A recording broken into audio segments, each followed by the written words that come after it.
Seorang jemaah haji asal kota Pagar Alam yang tergabung dalam kloter 19 embarkasi Palembang dilaporkan hilang di Tanah Suci sejak bulan Mei lalu. Diduga hilangnya jemaah haji tersebut karena ia mengalami demensia.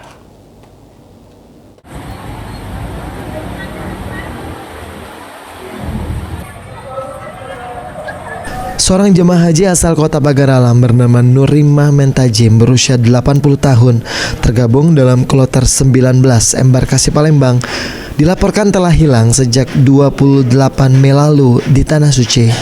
Hilangnya Nurimah sendiri berawal dari dirinya keluar kamar seorang diri sekitar pukul 2:45 waktu Arab Saudi dari penginapan tanpa membawa identitas karena ia mengalami demensia.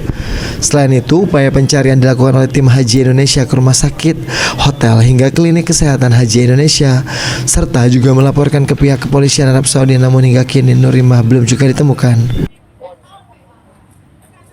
Untuk jemaah Sumatera Selatan itu namanya Ibu Nurimah Mentajim ya, usia 80 tahun, asal dari Pagar Alam.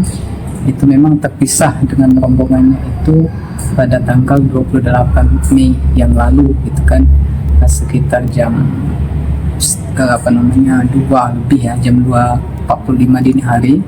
Itu terpantau dia di CCTV itu meninggalkan kamar dan memang dia meninggalkan seluruh identitasnya.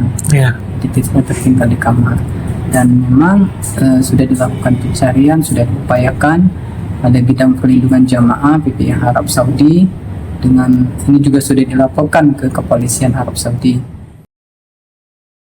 Dengan kejadian ini, Kementerian Agama Republik Indonesia terus mencari keberadaan Nurimah sampai ditemukan. Pihak keluarga dihimbau untuk tetap tenang dan mempercayakan proses pencarian dengan Kementerian Agama. Sebelumnya di tahun 2023 juga ada satu jemaah haji asal Sumsel yang hilang saat menunaikan ibadah haji di Tanah Suci. Hafidz Zainul, PAL TV.